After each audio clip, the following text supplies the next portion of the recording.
we got some good news, y'all. Got some good news on the Marianne Williamson front. So, we discussed this before, but the first poll that had her name in it, she was at 4%. Now, that's a very low number. Bernie Sanders, when he first launched in 2015, also started at 4%. Okay?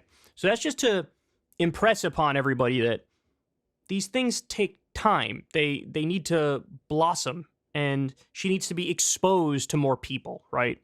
So that was the first poll. Then the second poll we saw, she was at 10%. You know what Bernie's second poll was? 10%. So look, she's tracking. Having said that, I have no doubt at all that now, because this is the way politics works, right? There will be another poll that comes out very shortly, which has her like 2%. How do I know that? This is the game that's played, right? This is what the Democratic establishment does. They want to nip in the bud any sort of enthusiasm. So they want to crush people's will, crush people's spirit, make them think it's impossible. And so this is what happened to Bernie as well, right? You have one good poll, then you have one really, really bad poll. And the media would either not talk about any of them or only talk about the bad poll. That's how this works. That's how this game is played. Oh, irrelevant. Oh, not serious. Oh, not a real political player. This is how it works. I guarantee you this is how it works. Okay. So, the media is no fan of Marianne Williamson at all. So she's going to have to get support elsewhere. Well, guess what? I mentioned this briefly to you guys the other day, but now we actually have a good article written about it. Marianne Williamson is taking over TikTok. She's become the queen of TikTok. So the younger generation, they have their candidate, and their candidate is Marianne Williamson. So I have some anecdotal experience with this. Crystal's oldest daughter came to me and Crystal and was like, you have no idea. Like, I'm not even political on TikTok, and I see her stuff all the time. Like, TikTok is packed full of pro Marianne Williamson videos. It's like younger people who are like defending her vociferously and supporting her vociferously. And Crystal heard that and she was like, that's cool, right? But, you know, you don't really understand. Well, one day Crystal decided I'm going to do a deep dive on this myself. And she found out, holy shit, Marianne is really taking over TikTok. Okay. So Ryan Grimm writes this in The Intercept. Marianne Williamson, fusing Bernie Sanders and early Jordan Peterson, is taking over TikTok. Marianne Mania is gripping TikTok. So before we continue, let me touch on that point real quick.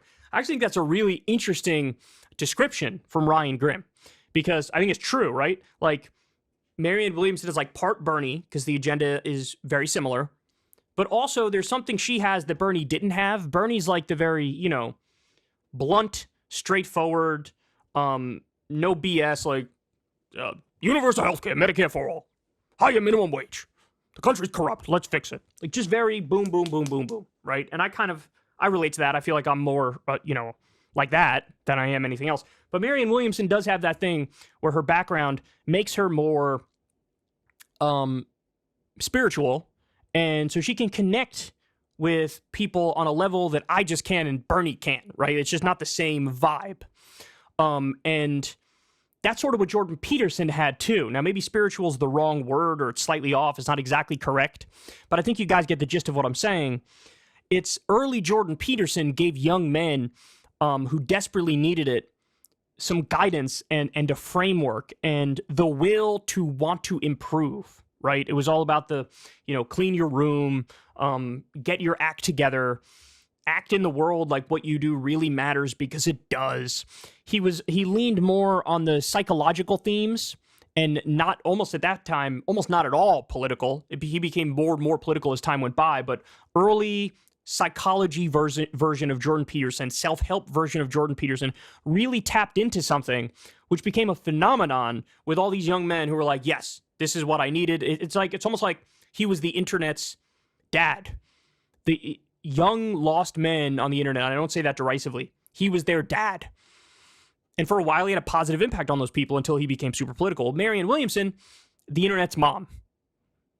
Somebody who doesn't just have the blunt, let me just say the things. It's also like there's a spiritual angle to it. There's a self-help angle to it. There's a maturity angle to it. There's a deeper connection, right?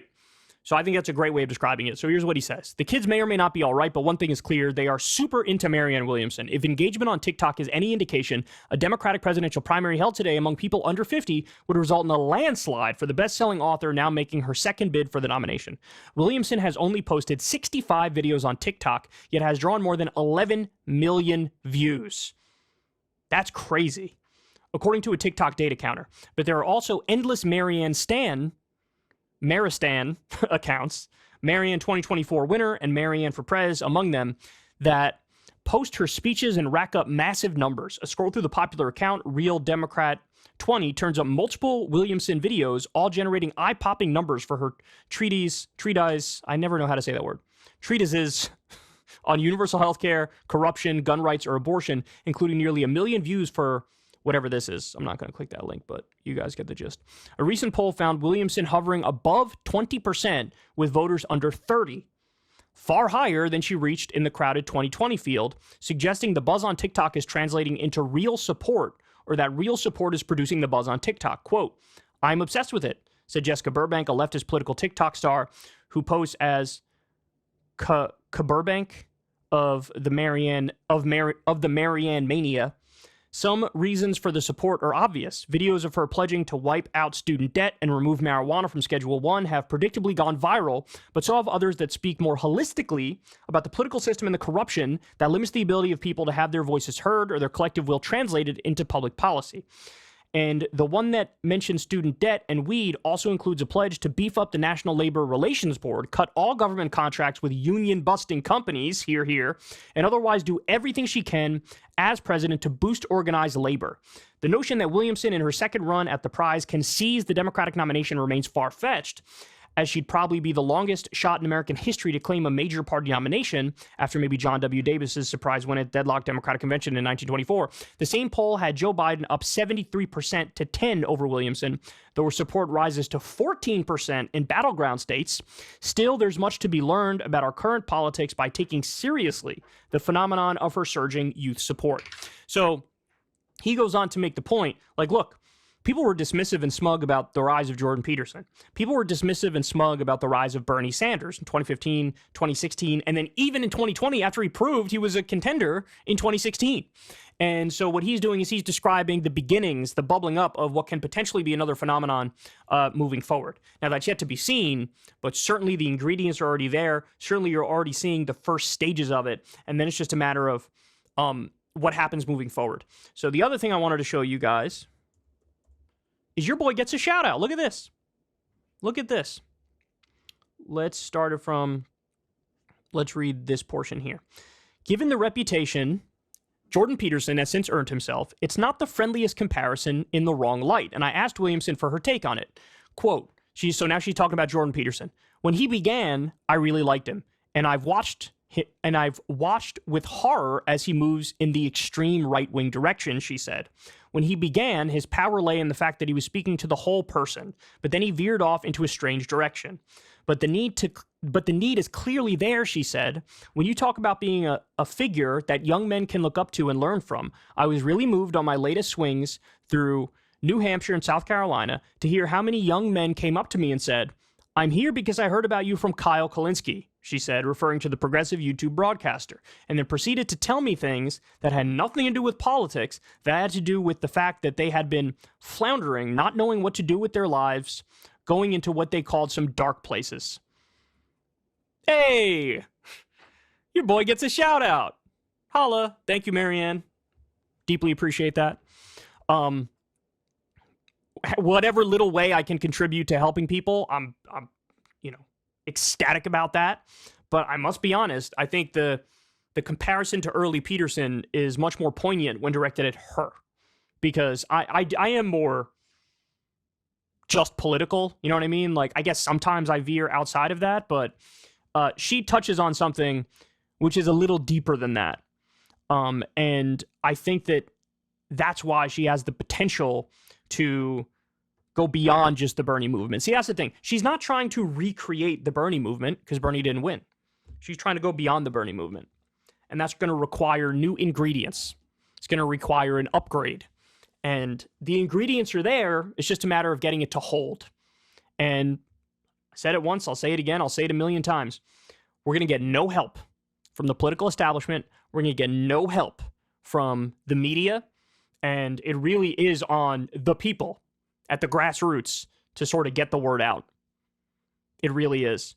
And the best thing to think about is her highest numbers are among young people. It's among independents, and it's in the early states. Because remember, Biden absolutely snubbed New Hampshire, trying to kick them out of the first spot, the first primary. And they remember that, and they're really pissed. And Marianne Williamson is scoring some of her highest numbers there.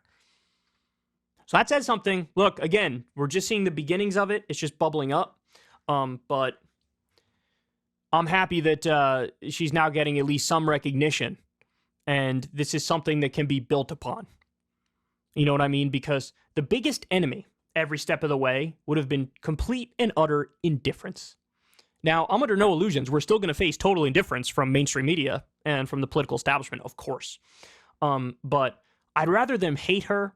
I'd rather them smear her than just not mention her, right? And she's found a way to this point to subvert and circumvent the radio silence from the official people. And that is coming in the form of being the TikTok queen. That is coming in the form of the early states being very receptive to Marianne.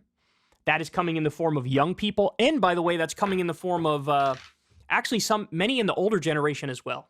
She has a connection with them because a lot of these people, a lot of these older women know Marianne from her career, from her books, and they already love her. So it's an interesting coalition that's just starting to blossom. And I can't wait to see it grow more. Ever since Adpocalypse, when YouTube defunded all independent news and politics overnight, we haven't trusted them. We know they can pull the rug out from underneath us at any time. If you enjoy this content, please consider tipping $1 or $2 per month on the Secular Talk Patreon. Link in the video description box below. Thanks for your support.